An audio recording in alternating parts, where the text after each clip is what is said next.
ഇന്ന് തന്നെ സബ്സ്ക്രൈബ് ചെയ്യൂ നിങ്ങളുടെ പ്രിയപ്പെട്ട ഷോസ് കാണൂ. വിക്രം നിന്നെ ഉപദ്രവിക്കോ? ഇല്ല ചേച്ചി. പിന്നെ ഏട്ടൻ എന്നെ ഒരുപാട് ഇഷ്ടമാ. പക്ഷേ എന്തോ ഒരു പക്ഷേ. പറയാം.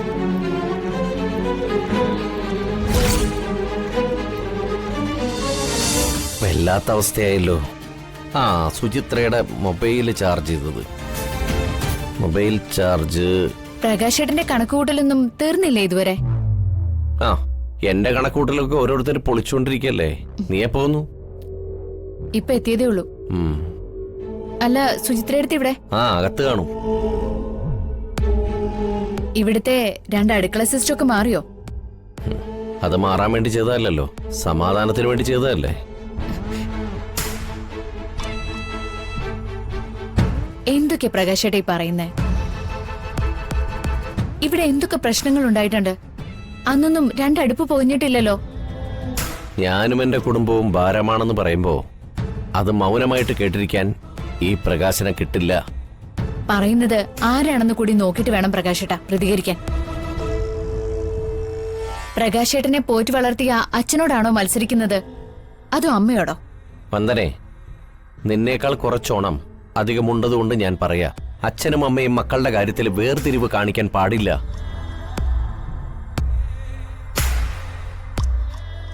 കിട്ടിയ സമ്പാദ്യമെല്ലാം ഒരു മകന് മാത്രം കൊടുക്കുമ്പോ മറ്റു മക്കളുടെ നെഞ്ചു നീറുന്നത് തിരിച്ചറിയണം. ഇനി ഞാൻ വീട് വെച്ച് മാറുന്നത് വരെ തൽക്കാലം 2 പാചകമായിട്ട് തന്നെ പോട്ടെ. അതൊന്നും ശരിയാവില്ല പ്രകാശേട്ടാ. ശരിയാകും, ശരിയായേ പറ്റൂ. മതി മതി മതി മതി. വന്ന ഉടനെ 2 ആളും തുടങ്ങിയോ? തുടങ്ങി വർഷാന്റി. ചേച്ചി ഇങ്ങോട്ട് വന്നേ. എന്ത് വില കൊടുത്തിട്ടാണേലും ഈ 2 അടുക്കള സിസ്റ്റം അധിക നാള് കൊണ്ടുപോകാൻ ഞാൻ സമ്മതിക്കില്ല. ചേച്ചി ഇങ്ങോട്ട് വന്നേ. വാ വന്ദനമ്മേ.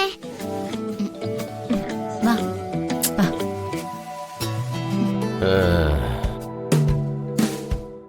എന്നെ ഉപദേശിക്കാൻ വന്നിരിക്കുന്നു ഒരു വന്ദനാമ.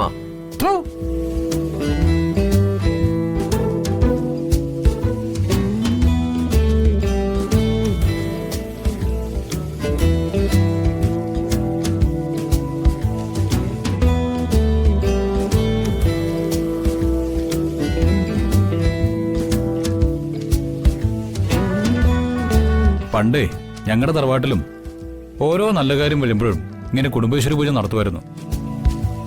ഇപ്പൊ അതൊക്കെ ഒരുപാട് കുറഞ്ഞിട്ടുണ്ട്. പണ്ട് കുടുംബക്കാരൊക്കെ ഒന്നിച്ച് കാണുന്നത് പൂജ നടക്കുമ്പോഴായിരുന്നു.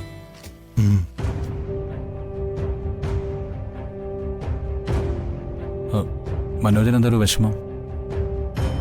അത് ഞാൻ എത്ര ഇന്റർവ്യൂവിന് പോയിട്ടും ഒരു ജോലി അങ്ങോട്ട് ശരിയാവുന്നില്ല. അത് ഓർക്കുമ്പോ ആകെ ഒരു ടെൻഷനാ. ഞാനും പലയിടത്തും അന്വേഷിക്കുന്നുണ്ട്. എല്ലായിടത്തും ചോദിക്കുന്നത് എക്സ്പീരിയൻസാ. ഹരിതയുടെ കാര്യം ആലോചിക്കുമ്പോഴാ അത് മനോജ് വിചാരിക്കുന്ന പോലെ അത്ര എളുപ്പമല്ല. അറിയാലോ, അച്ഛന് മനോജിനെ പണ്ടേ ഇഷ്ടമല്ല. പിന്നെ ഹരിത പിണങ്ങി വീട്ടിൽ നിൽക്കുന്ന സാഹചര്യം കൂടി ആവുമ്പോൾ അച്ഛൻ ആ സാഹചര്യം മുതലെടുക്കും.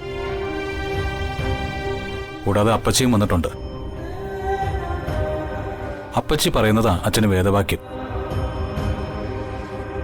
എന്നോട് വന്ദനെ അവിടെ ഉപേക്ഷിച്ചിട്ട് വരാനാ അപ്പച്ചി പറഞ്ഞത്.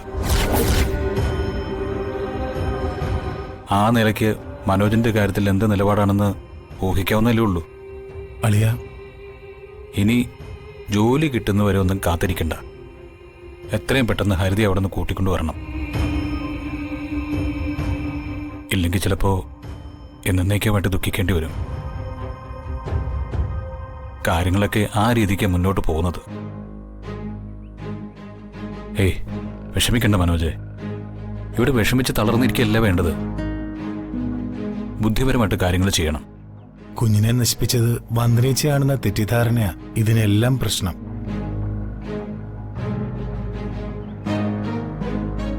വന്ദനേച്ചയല്ലോ. അതെത്ര പറഞ്ഞിട്ടും ഹരിത കേൾക്കുന്നില്ല. ഞാനും ഒരുപാട് പറഞ്ഞു നോക്കി. ഹരിത കുഞ്ഞിനെ നശിപ്പിച്ചത് വന്ദനയാണെന്ന് ഉറപ്പിച്ചു വെച്ചിരിക്കുക. നോക്കാം, എല്ലാം എപ്പോഴെങ്കിലും മാറുമായിരിക്കും. മാറും.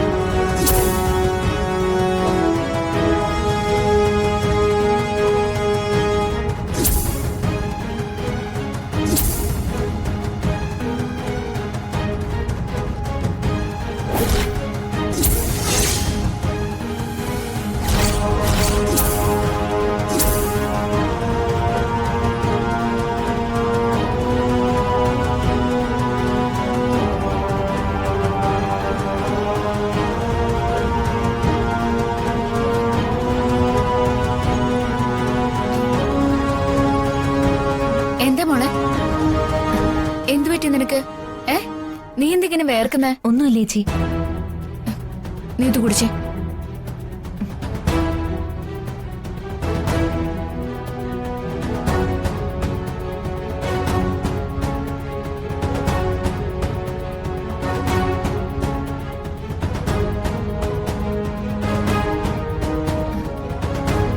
എന്താ മോളെ, എന്തോ നിനക്കെന്നോട് പറയാനുണ്ടല്ലോ? ഒന്നുമില്ല ചേച്ചി. ഇല്ല, നിനക്ക് എന്തോ എന്നോട് പറയാനുണ്ട്. മോള് പറ. ചേച്ചി, ഏട്ടൻ. എന്താ മോളെ? വിക്രം നിന്നെ ഉപദ്രവിക്കോ? ഇല്ല ചേച്ചി. പിന്നെ ഏട്ടൻ എന്നെ ഒരുപാട് ഇഷ്ടമാ. പക്ഷേ എന്തോ ഒരു പക്ഷേ. പറയാം.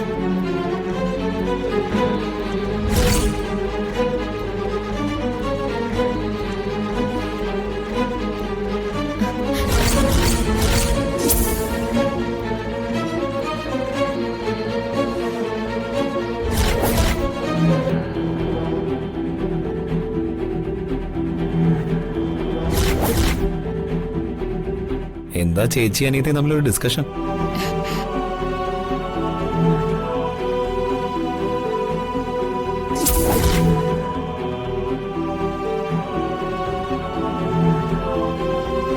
എന്താ? ഒന്നുമില്ല ഏട്ടാ. അത് നോണ.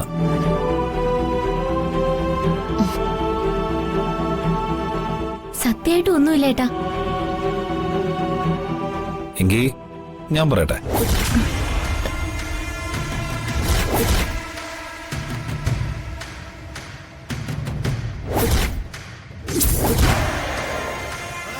നിങ്ങൾ രണ്ടുപേരും ഡിസ്കസ് ചെയ്ത കാര്യം ഞാൻ പറയട്ടെ.